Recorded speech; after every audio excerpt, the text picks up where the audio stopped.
Good morning, you're Tarini Thomas. Tarini, and Ms. Thomas was placed on, well, first, this is cause number 18010. Ms. Thomas was placed on probation back in April of 2016. It was a 5-year deferred probation for the third-degree felony offense of forgery of a financial instrument, and a motion to revoke was filed October 25th of 2018. Ms. Thomas was arrested, it looks like back in July of this year, pled true to counts 1, 2, and 3, which is failure to report, community service, and behind in the fees, obviously. And so I've received the updated report. Has everyone had an opportunity to review the report? Yes, Your Honor. Are there any additions or corrections to that updated report? None from not to mistake. Is there any, as from, I don't have a choice here, correct? I mean, I have to revoke. Yes. Yes. Okay, Mr. Samuel, Your Honor, argument.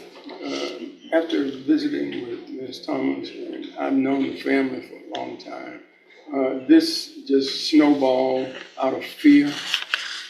Once she could not find a job, she finally found a job over in Houston, in Humboldt, and she was going to try to make payment, get the money to make payments to get right, and it just snowballed from there. So she's at the mercy of the court.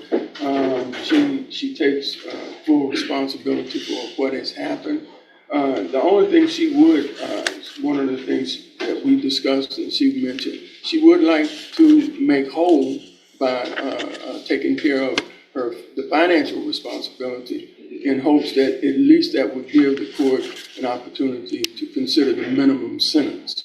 And with that, she would be asking that this be held in abeyance for her to work to get this payment.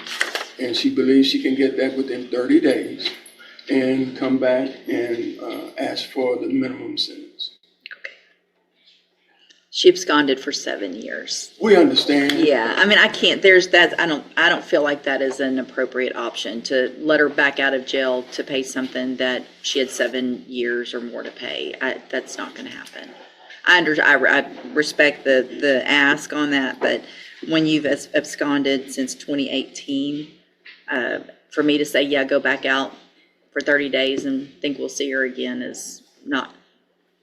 Well, I understand, Your Honor, and I understand the hesitancy by the court, but we all fall short at times and make bad decisions. No, I don't disagree. I don't disagree, and I'm not looking at the max either. I'm not going to let her out. She could have paid that for a long time. We're not going to hold anything in abeyance. Whatever's going to happen is going to happen today. Well, we ask that she be given 3 years. All right, thank you, Mr. Samuel. Mr. Smith. Judge, it's a cap of 5. I think that was the greatest gift that she could have been given, so we're asking for 5.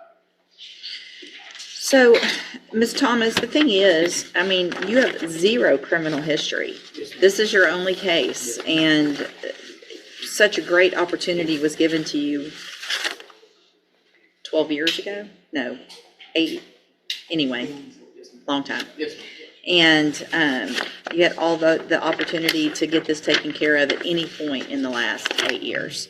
I don't know that I understand Mr. Smith's position. I understand probation's position. It's very frustrating when you're given an opportunity and you just ignore it like you did. I also don't know that if we were to sentence you to prison today without any probation, that 5 would probably not be what was the offer.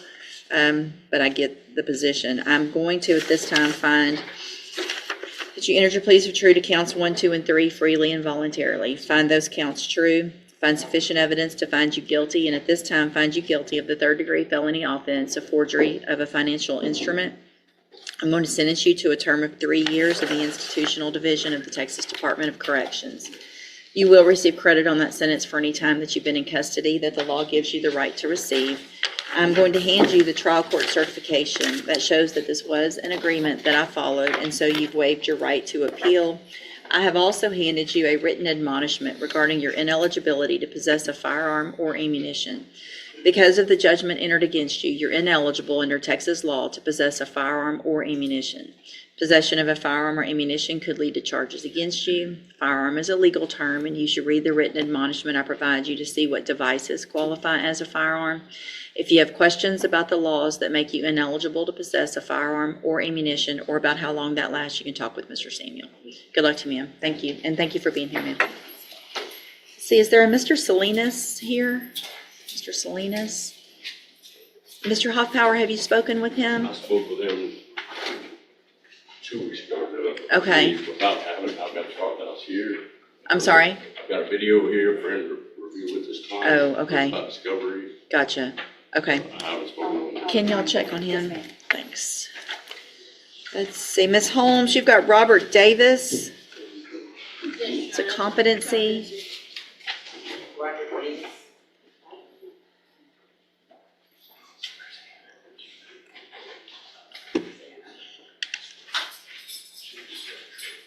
Good morning. Good morning. How are y'all? Good, how are you?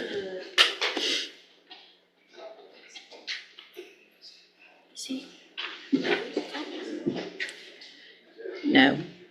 He came back from John Dunn, so now I've got to send him for the year. He went for the 120.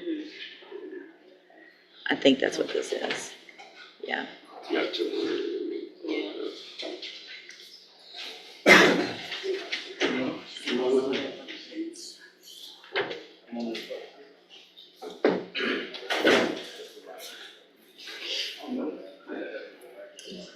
Good morning. Are you Robert Davis? Yes, ma'am. This is 24 DCCR 1020. Mr. Davis is charged with obstruction or retaliation. Was previously found not competent to stand trial and sent to the John Dunn Behavioral Science Center for competency restoration for a period of not to exceed 120 days. We've received the report from John Dunn Behavioral Center, and that's dated October 15th of 2025. And along with that packet, there is the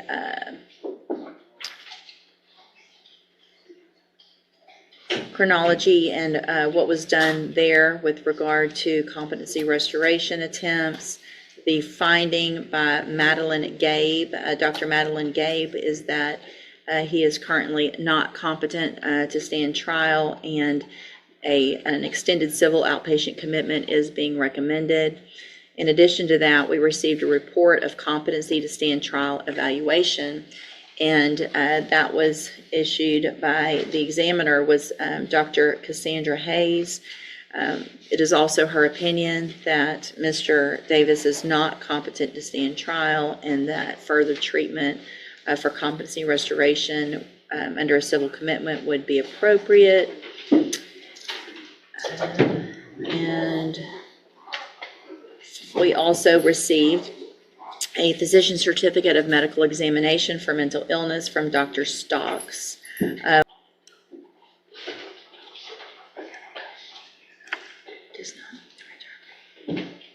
So this finding is that Mr. Davis does not meet all of the criteria for inpatient commitment, but does for outpatient commitment. The finding is that he is mentally ill, that mental illness is severe and persistent, and as a result of that, if not treated, would experience deterioration and further issues.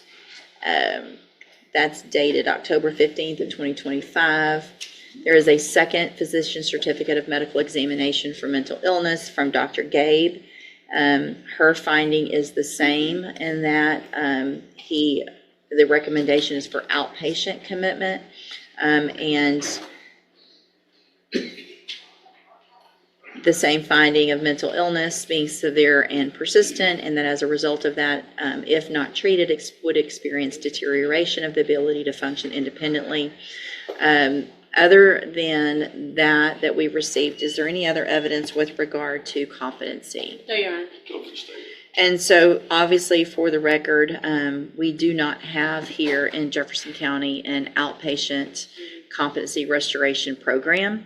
And so based on that, if there's no other evidence, I am going to take judicial notice of all of this in the court's file, find that Mr. Davis is currently not competent to stand trial, find that he is mentally ill, and that as a result of that, if not treated, would experience deterioration of the ability to function independently to the extent that he would be unable to live safely in the community, and find that based on the fact that we do not have an outpatient competency restoration program, I am going to find that inpatient treatment is required because of that, and order inpatient treatment for a period of not to exceed 1 year as a civil commitment.